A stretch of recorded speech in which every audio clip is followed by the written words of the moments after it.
अखंड धनी अवतारे ओ राम ज्या जो त्या मारो न कळंग तमे अखंड धनी अवतारे ओ राम ज्या जो त्या मारो न कळंग तमे अखंड धनी अवतारे ओ राम ज्या जो त्या मारो न कळंग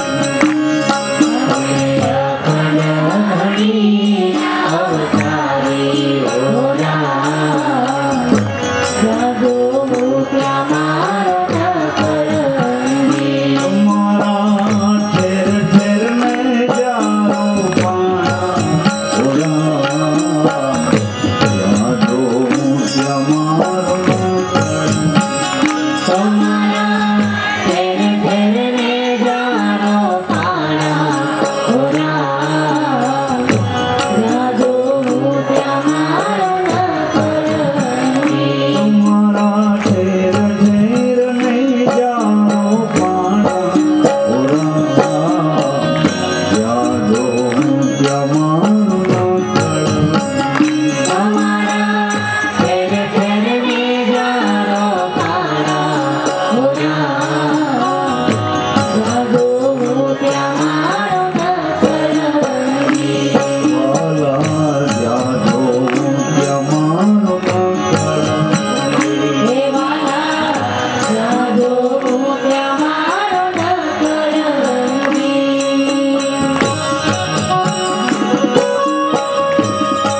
પ્રજાસત્તાક 26 જાન્યુઆરીના મંગલ પ્રભાતે આપ સૌએ અહીંયા સુધી અમને દર્શન દેવા માટે કૃપા કરી છે એને અમારા ગુરુની કૃપા માનું છું. મારા ગુરુની કૃપા પછી મળી એની પહેલા મારા માતા પિતાની કૃપા માનું છું.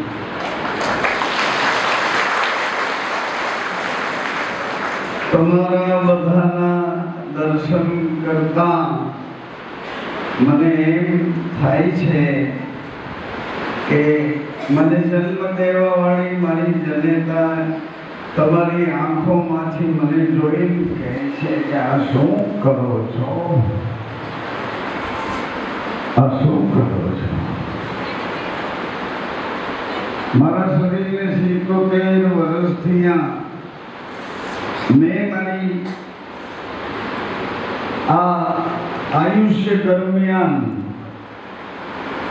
આ પહેલી જ વખત તમારા સૌના દર્શન કરું છું.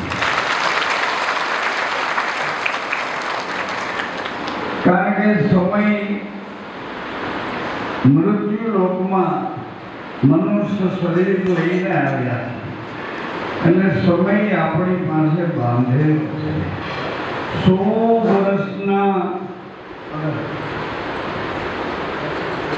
100 વર્ષની આયુષ્યના આપણને સૌને સિક્કા માર્યા છે, સ્ટેમ્પ માર્યા છે. 100 વર્ષ સુધી મૃત્યુ લોકમાં તમે જઈ અને તપાસ કરો ક્યાં શું છે, ક્યાં શું છે, આકાશમાં શું છે તો તમારા માથામાં જોઈ લો એટલે ખ્યાલ આવે. આકાશમાં જવાળું હોય તો આંખોથી જોઈ લો, કઈ આંખે કેવી રીતે જોવાય. આપણને ખ્યાલ ન હોય તો જેને જોયું છે એને પૂછી લેવાય. આપણને જે રસ્તાની સૂઝ ન હોય તો આપણા આગલા પૂર્વજો જે રસ્તે ચાલ્યા એ રસ્તે આપણને ચલાય. આજે હું આપને પ્રાર્થના પૂર્વક એટલું કહેવા આવ્યો છું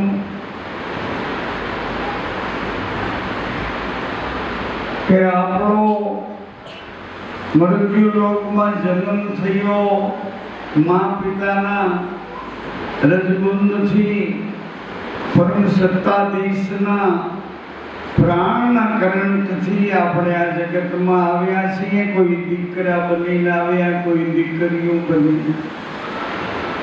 માતાઓ, બહેનો, દાદી, મોટાબા, તમે બધાએ મને ક્યાંક ક્યાંક કોક સંબંધમાં સ્પર્શ રાખો મારા જ હોય એવું મને લાગ્યા.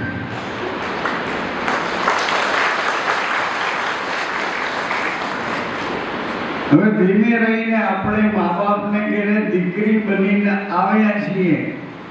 देखो मैं मेरी माँ के उदर से बच्ची होके प्रकट हुई, बेटी होके प्रकट हुई, किंतु ये बेटी के रूप में मेरी माँ को हमने कितना कष्ट दिया वो तो मेरे को पता ही नहीं. હું મારી માને ઘરે દીકરી થઈને જન્મી પણ મને ખબર નથી મારી માએ કેટલી તકલીફ સહન કરી. મારો જન્મ આપવા પહેલા મારી માના એક સ્ત્રીના અને પુરુષના બે ધર્મ અલગ નથી, બેના ધર્મ એક છે. સ્ત્રી પુરુષને વફાદાર છે અને પુરુષ પોતાના પત્નીના અને પરિવારના જવાબદાર છે. માતાઓ, આપણે જ્યારે માના ઉદરમાં આવ્યા, દીકરો કે દીકરી બનીને આવ્યા, ત્યારે આપણી માને ખબર મળી કે મારો ધર્મ માનો ધર્મ છે, એ રજસ્વાલા નામનો ધર્મ છે. પિતાનો ધર્મ, પતિનો ધર્મ છે, એ પુરુષ બીજ ધર્મથી પરંપરાથી આખો પિતૃલોક બીજ ધર્મમાં આવે છે. માતાઓ બહેનો, હું બોલું છું તમને સંભળાય? આમ સમજાય છે? ધન્યવાદ. આમ અહીંયા છો ને, ઘરની ચિંતા લઈને આવે. થોડી વાર હમણાં તમારી પૂજા થઈ ગઈ હોય તો તમને પ્રસાદ લેવાનો છે. પૂજા જેની બાકી હોય એને પૂજા કરવાની.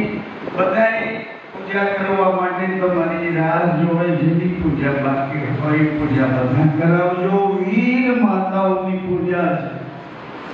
મારી પાસે ખબર પડી કે 1 મહિના ઉપવાસ 1 દિવસ થયો, અહીં કોક આવ્યું છે. ધ્યાન દેજો, સાંભળો બહેનો, માતાઓ.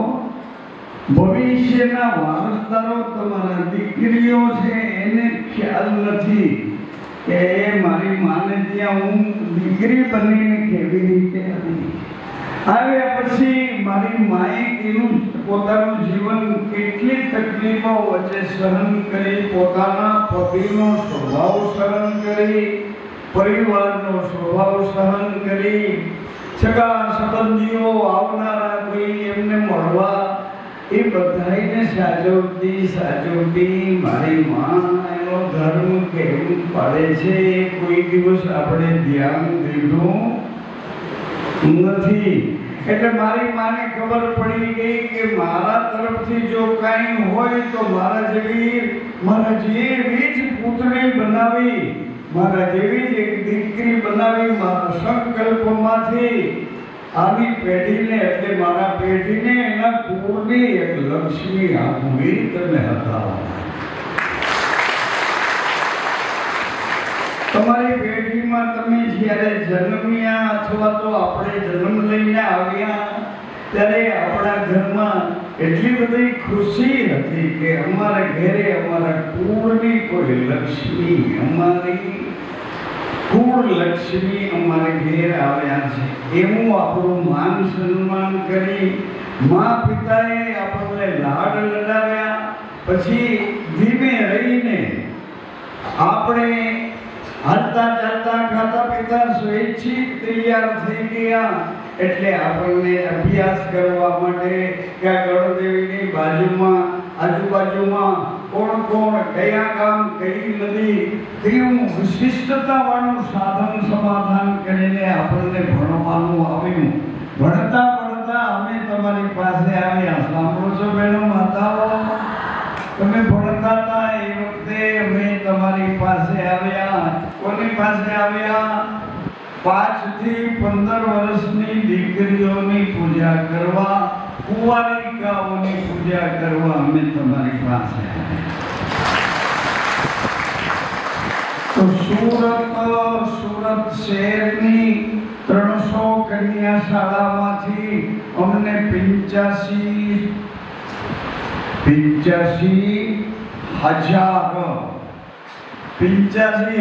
દીકરીઓની પૂજા અમને 300 જે દીકરીઓને એના શરીરનો માસિક ધર્મ લાગુ ન પડ્યો હોય આવી કુંવારિકાઓની પૂજા કરવા અમે અને અમારી આખી સેવાકીય બહેનો, માતાઓ અને યુવાનો, અને હું ટીમ કેમ કહી શકું, આ બધા અમારા સ્વયંસેવકો, એ બધાય તમારી પાસે 1.5 મહિનો લાગ્યો તમારી 1.25 લાખ કુંવારિકાની પૂજા. અને 1.5 મહિના પછી પૂજા કરતા અમને અનુભવ થયો એ તમને કહ્યું. એક દીકરીએ પોતાનો પગ પાછો હટાવી લીધો કે મારી પૂજા શું કામ કરો છો? હું તો વાસમાંથી આવી છું.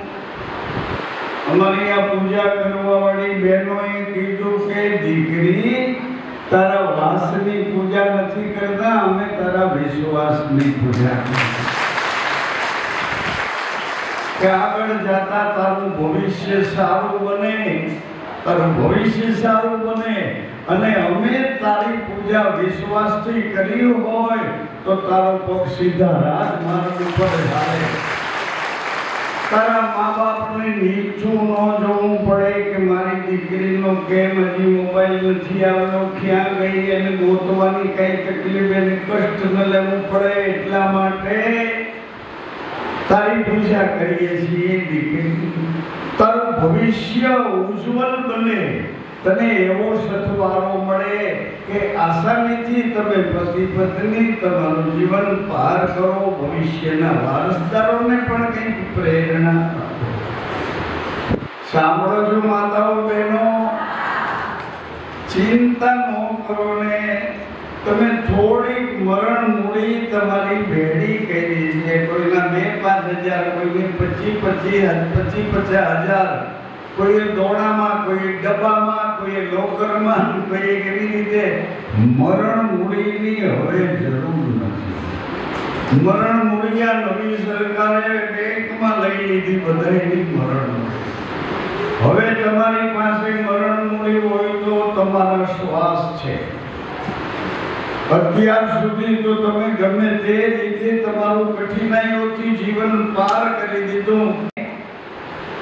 અમારા ગુરુજીએ મોકલ્યા છે એટલા માટે કે તમારી પૂજા કરવા માટે.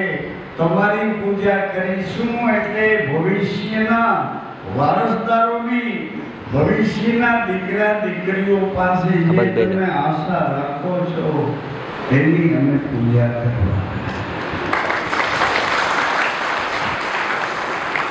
કરવા આવ્યા છીએ.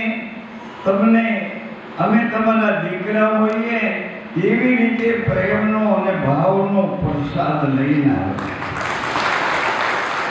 સંપૂર્ણ સંતુષ્ટ થઈને તમને પ્રસાદ લેવાનો છે.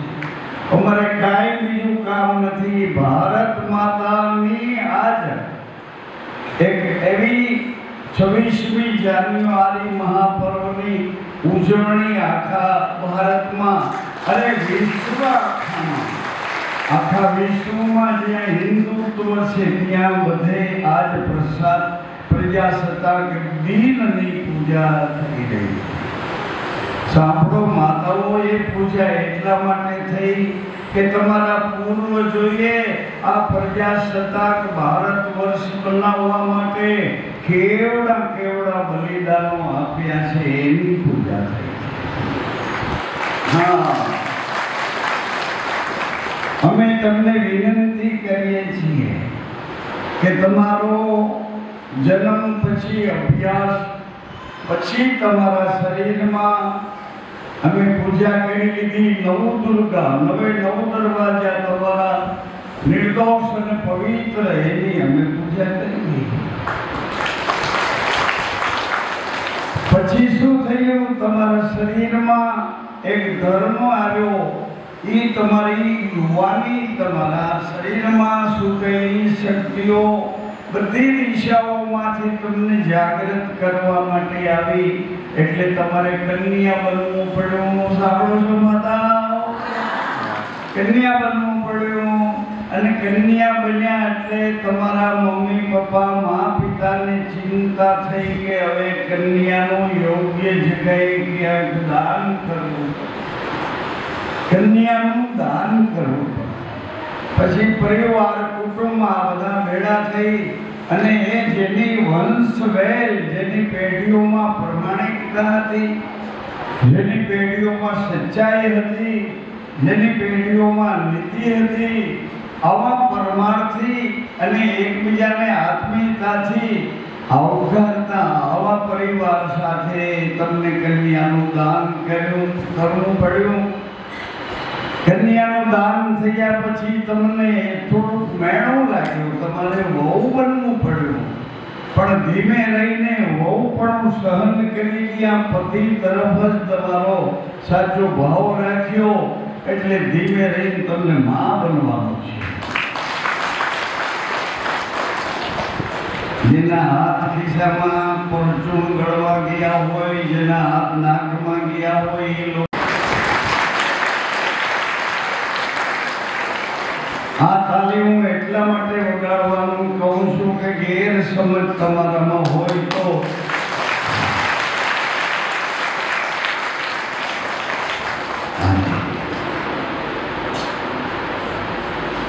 તાલી વગાડે એટલે નુકસાની કરનારા બધા તત્વો દૂર થઈ જાય.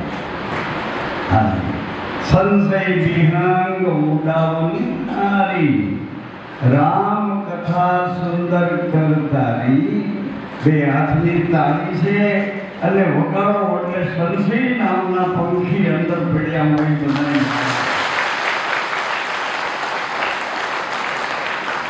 અરે તમે અમારી માં બન્યા છો, તમે માં પણ ધારણ ન કર્યું હોય તો આ જગતમાં એ અમને આ જગત કોણ બતાવો તમારા સિવાય? તમે માં બન્યા.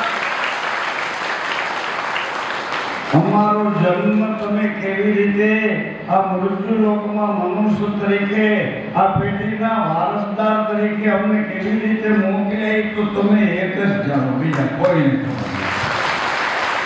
અરે તમારા પતિને ખબર નથી કે તમારી પીડા એને ખબર નથી, એની ખબર નથી.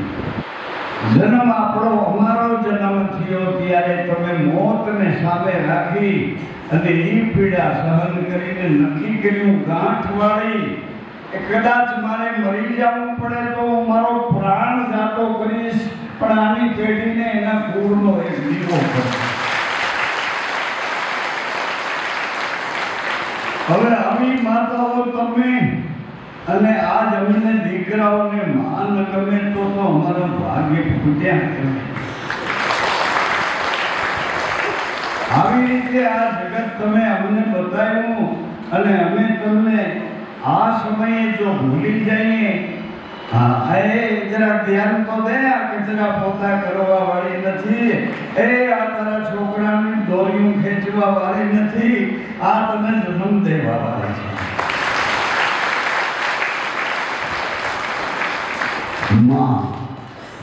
માં બની ગયા પછી માને પોતાની પ્રતિષ્ઠા મળે, એ પોતાના પતિ પોતાને ઓળખે ન ઓળખે માને કઈ ઉપાધિ નથી, કારણ કે એની પત્ની શું ને એના રસ્તે એના પવિત્ર વિચારો દ્વારા એને રાજીપે મને જીવવાનું મળ્યું, મારા પતિ છે.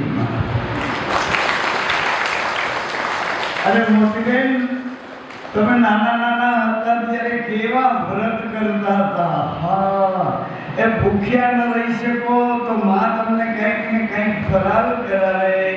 આવું તમે વ્રત સુકામે કરતા હતા કે હે માં, અમારે જીવનમાં કોઈ સારો સથવારો મળે, કોઈ સારી કંપની મળે, કોઈ સારા રીત રિવાજ વાળા સાથીદાર મળે, અમે શાંતિથી આ સંસાર સાગરને સામે કાંઠે પહોંચી જાય.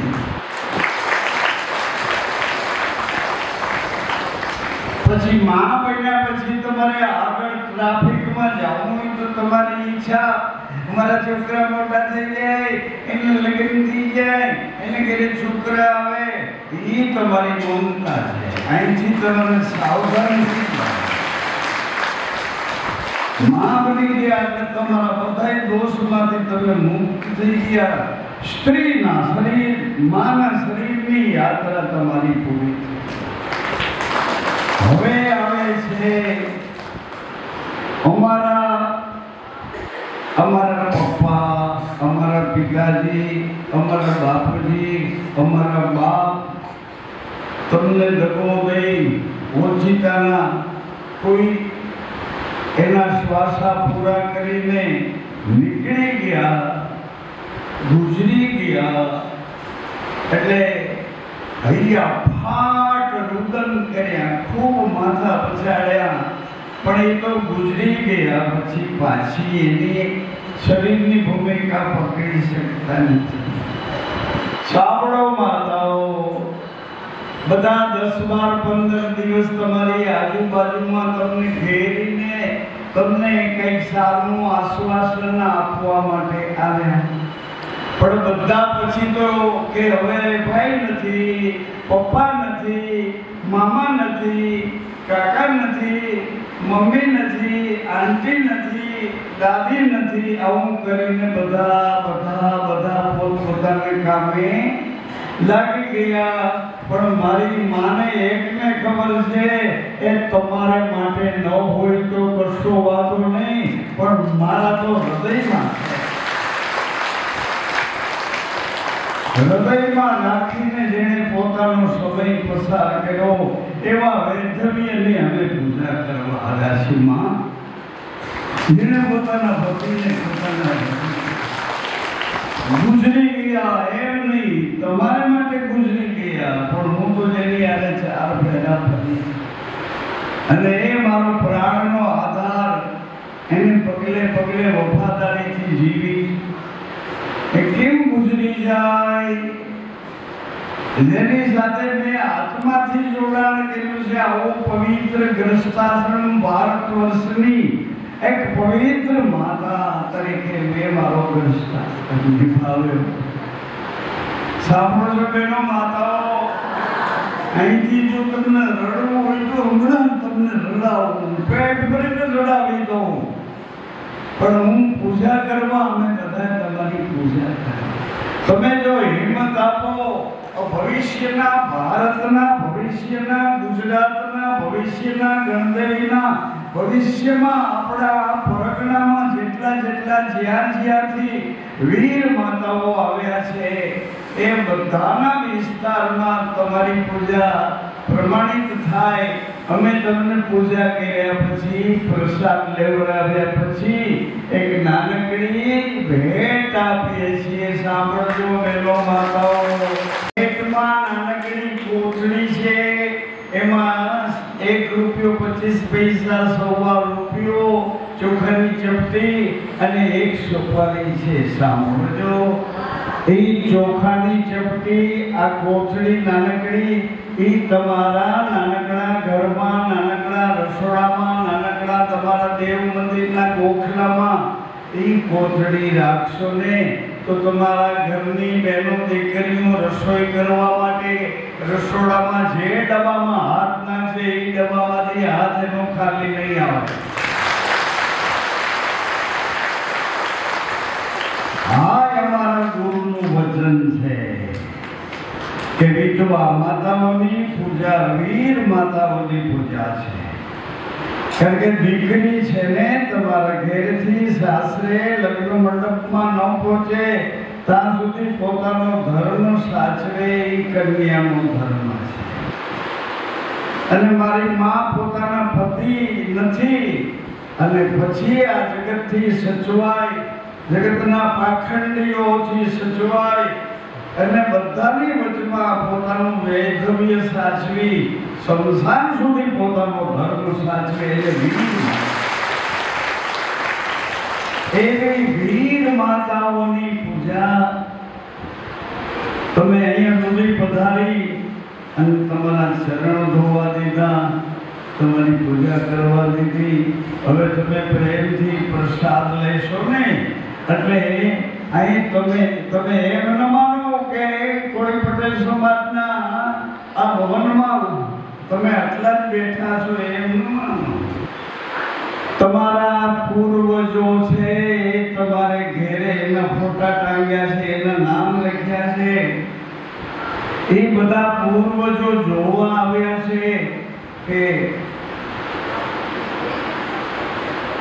આજ મારા દીકરાની માં ક્યાં ગયા છે, કે કોઈ પટેલ સમાજની વાડીમાં કઈ છે, એટલે એ લોકો આવ્યા છે. ઉપર એને આ છાત કે ધાબું કઈ નડતું નથી, એ તમને દેખાતા નથી, પણ એને તમે દેખાવો છો. આને મેં રોક્યા, ખાલી રોપીને નીકળી ગયા નથી, રોપ્યા પછી એને વાડ કાઢો કર્યા છે, એનું કમ્પાઉન્ડ કર્યું, રોપ્યા પછી એને ખાતર પાણી આપ્યા છે, પછી એનું રખોપું કર્યું છે અને પછી ઉગ્યા છે. જગતમાં તમારું નામ લઈને કે ફલાણા બાપનો હું દીકરો છું, તો બાપની અંદર માં સમાય જાય, માં સમાય જાય બાપની. અને જગતમાં આવવું હોય તો બાપ માની અંદર સમાય તો જગત આવે, જગતમાં આવવું પોસિબલ નથી. આ મેં વાત કરી, આ આપણા ધર્મની વાત કરી. હિન્દુ ધર્મ ભારતમાં છે એ લોકોને જ લગ્ન સંસ્કારની ખબર છે, એને જ પતિ પત્નીના ધર્મની ખબર છે. આઉટ કન્ટ્રી ભારત બહારના જેટલા દેશો છે એમાં પતિ અને પત્નીના ધર્મની કોઈને ખબર હાથું તો બોલો, કોઈને ખબર કેમ બીતા બીતા બોલો છો? કોઈને ખબર નથી, હકીકતમાં નથી. બીજા દેશોમાં છે ને મોટી બેન, પરમિટના લગ્ન હોય, પરમિટ લગ્ન કે હું તારી હારે 20 વર્ષ રહીશ, તને 1-2 બાળકો આવશે, પછી મને ભાવશે તો તારી સાથે રહીશ, નહીં તો તું તારે રસ્તે નહીં. આ બીજા દરિયાને સામે કાંઠે જે દેશ છે ને એ દેશમાં આવા લગ્નની પ્રથા અથવા તો આવા વ્યવહારો છે.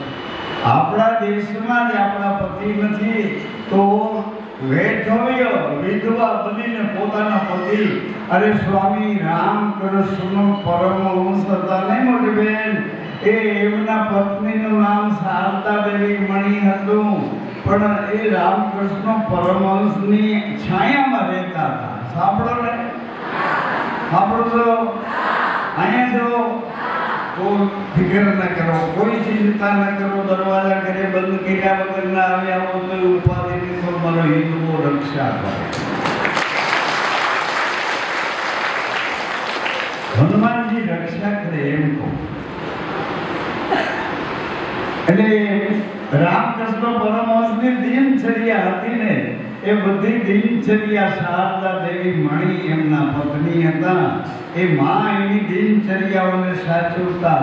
પછી રામકૃષ્ણ પરમહંસ ગતિમાં પરમહંસ બન્યા એટલે પછી શારદા દેવી મણી અહીંયા બેસતા હતા, આટલા વાગે સ્નાન કરવા જતા હતા, આટલા વાગે પોતે માની પૂજા કરતા હતા, આટલા વાગે પ્રવચન કરતા હતા, આટલા વાગે દર્શનાર્થીઓના સારા નરસા સુખ દુઃખના સવાલોના સમાધાન કરતા હતા.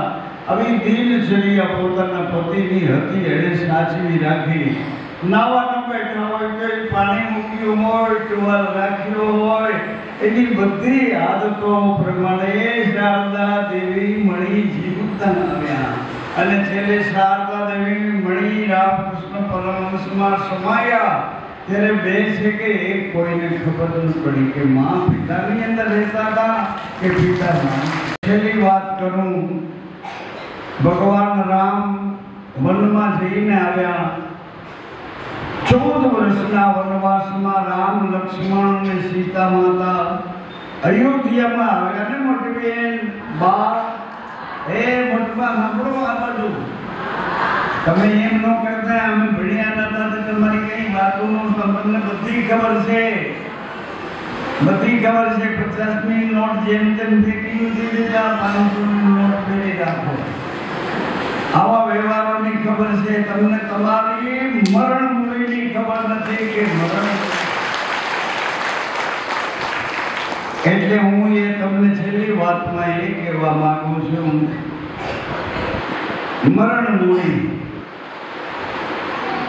તમારાથી જેટલું જીવન જીવાઈ ગયું, જેટલા વર્ષના તમે થયા હો, 50, 60, 70, 80, ભલે ગમે એવડા વર્ષોને તમે યાત્રા કરીને જાતા કર્યા, પણ હવે જે તમને ભગવાન ઈષ્ટ પરમાત્મા તમને જે વાલા લાગે એ ભગવાનની એની જ્યોત કરી, એનો દીવો કરી, એની છબી રાખી, એ ભગવાનને તમે એટલું કહેજો કે માં ખબર વિનાનું જીવાઈ ગયું છે, સંગ કુસંગમાં જીવાઈ ગયું છે, પણ હવે જેટલું જીવતર બાકી હોય, જેટલા અમારા શ્વાસા બાકી હોય, એમાં તમારા સિવાય હે માં, હે અંબા, હે જગદંબા, હે શિવ, હે ભગવાન રામ કૃષ્ણ, હનુમાનજી ગણપતિ જેને માનતા હોય એને કહેજો કે જેટલા હવે શ્વાસા બાકી હોય ને ભગવાન એમાં તમારા સિવાય અમને કોઈ વાલું ન લાગે. આવું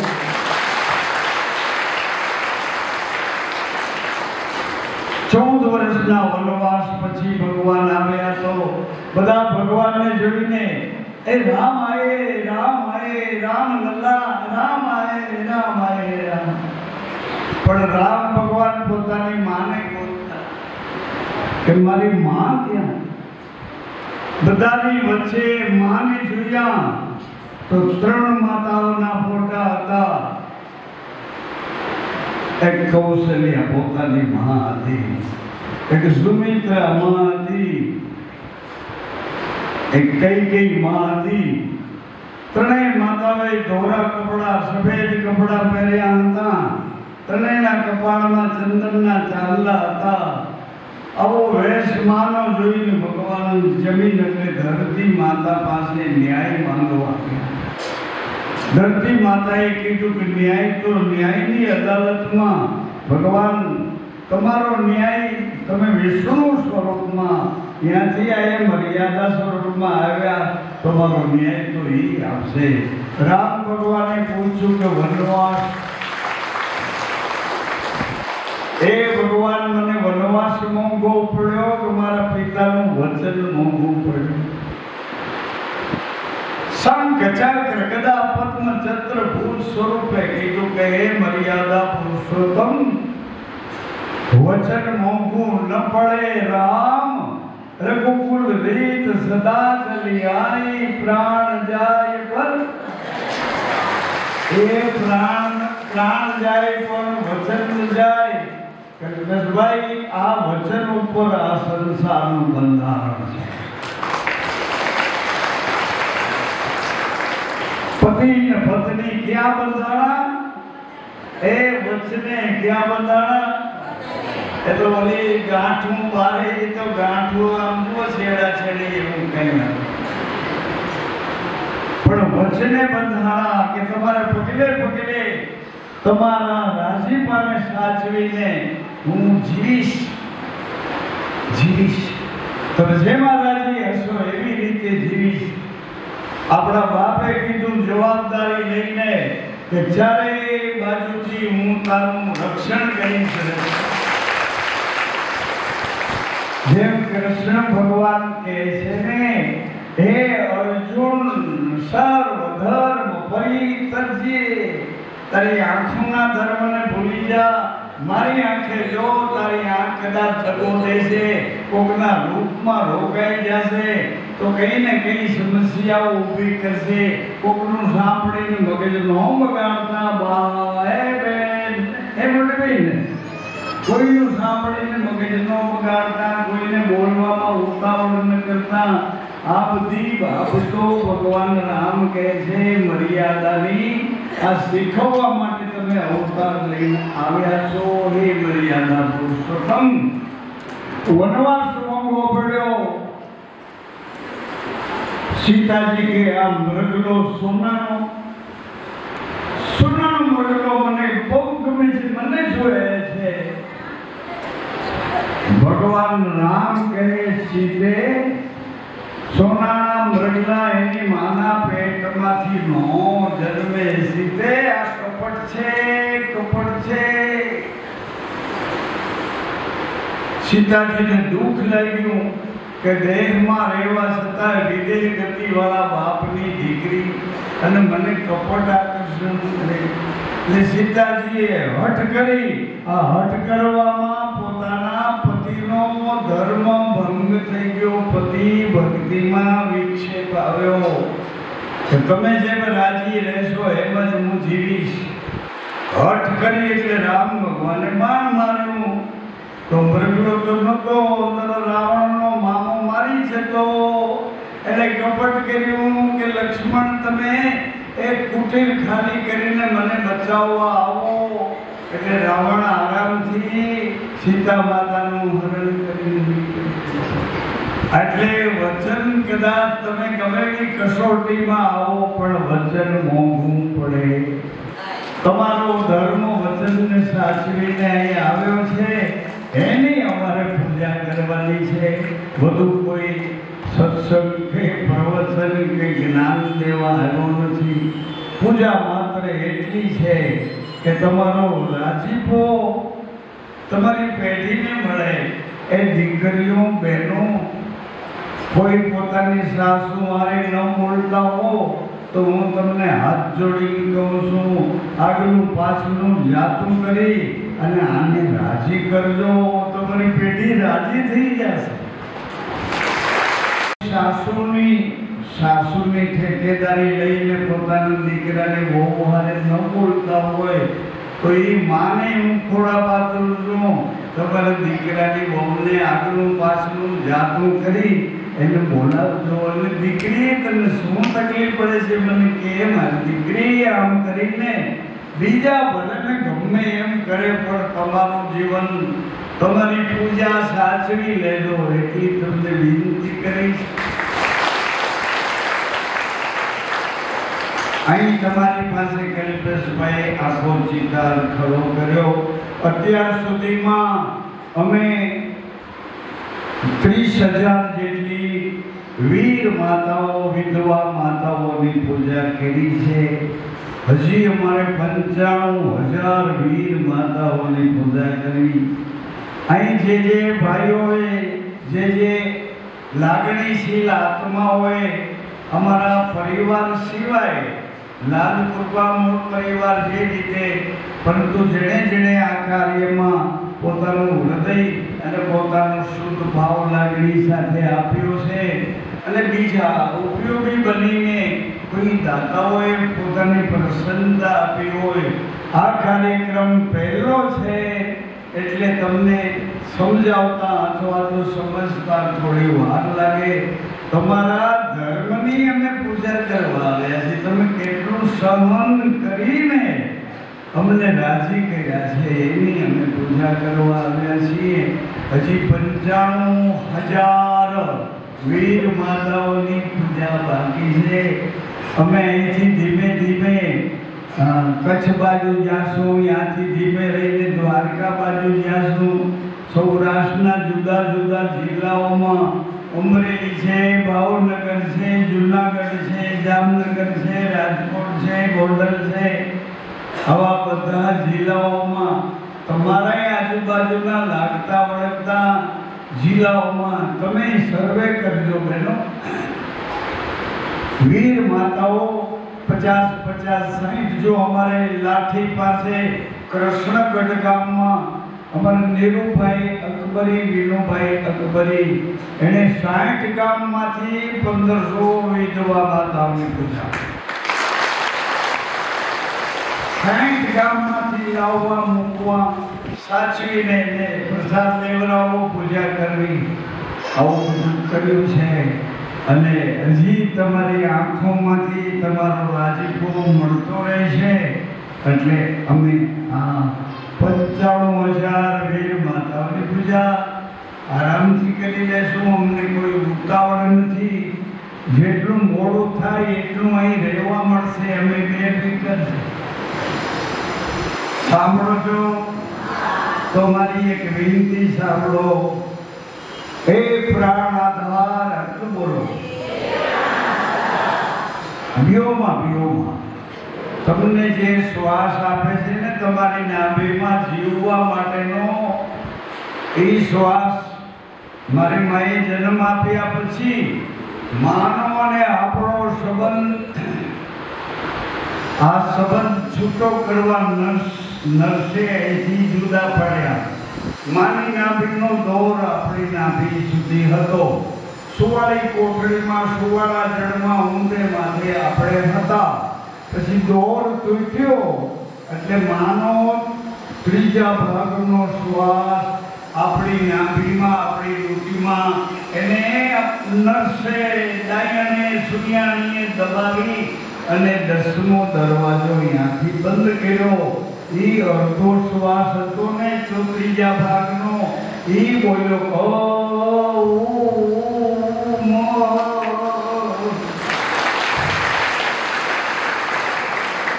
આ શ્વાસ છે જગતમાં આપણે આવવાનો શ્વાસ અને બીજો છઠ્ઠીના દિવસે વિધાતાએ અંગૂઠો અહીં દબાવ્યો એટલે જ્યાંથી શ્વાસ મિત્રો એ શ્વાસમાં મન બુદ્ધિ ચિત્ત અહંકાર મારું તારું ભલું બોલું એ ઉપરથી ઉતર્યા આ નીચેથી ઉપર જાય છે બધી ઇન્દ્રિયો બધા સંસારિકતાના સંબંધો આ શ્વાસ આપણને સાચવે છે એટલે માતાઓ એટલા માટે કહું છું એક વખત તમે બોલો હે પ્રાણ આધાર કોઈ રીતે નો હાલે જમા થઈ જાય શ્વાસે શ્વાસે તમે સ્મરણ કરો એવો તમને એક મંત્ર હે પ્રાણ આધાર દરવાજા પાસે બેઠા બોલો બોલો બોલો એ તમે કોઈ નેસડાઓ કે ઝૂંપડાઓ કે કઈ જંગલમાંથી નથી આવ્યા તમે દારૂબા શાક રોટલીના અધિકારી જો બોલો હે પ્રાણ આધાર આપના ચરણમાં માથું મૂકીને વિસામો કરું છું જરૂર પડીએ મને જગાડજો મને ખબર છે ઊંઘી ગયા પછી આપના સિવાય મારું કોઈ નથી આપ જ મારા પ્રાણ આધાર છો હું આપની છું હું આપનો છું આપ મારા છો જ્યાં સુધી આ શરીરમાં રહેવાનું હોય બોલો જ્યાં સુધી આ શરીરમાં રહેવાનું હોય મારા કાન આપનો મહિમા સાંભળતા રહે મારી આંખો સર્વમાં આપનું દર્શન કરતી રહે મારી વાણી સદૈવ આપના ગુણ ગાતી રહે હે કરુણા નિધાન હે ભક્તોના ભગવાન હે સતીઓના શ્યામ જ્યાં સુધી આ શરીરમાં રહેવાનું હોય મારું હૃદય આપના ચરણોમાં શુદ્ધ પ્રીતિ કરતું રહે આપે વચન આપ્યું છે જીવ જ્યારે મારી સન્મુખ આવશે ત્યારે તેના કોટી કોટી અપરાધો કર્મો પાપો દોષો ક્ષમા કરીશ હે પતિત પાવન હે અધમ ઉદાહરણ બોલો હે અનાથોના નાથ આપનું વચન સંભાળો અમને પોતાના માનીને કાયમ ધણી આ ધણી જે જગોદૈવ નીકળી ગયા એ તો શરીરના સંસારિકતાના વ્યવહારોથી બંધાયેલા પણ તમે કાયમ ધણી છો અમારા શ્વાસમાં વિશ્વાસ લઈને કાયમ અમને સાચવો છો એ કાયમ ધણી અમને પોતાના માનીને અમારી રક્ષા કરો અમારો જન્મ સુધારો અમારો ફેરો સફળ કરો ફેરામાં સમજી જાય ફેરો અમારો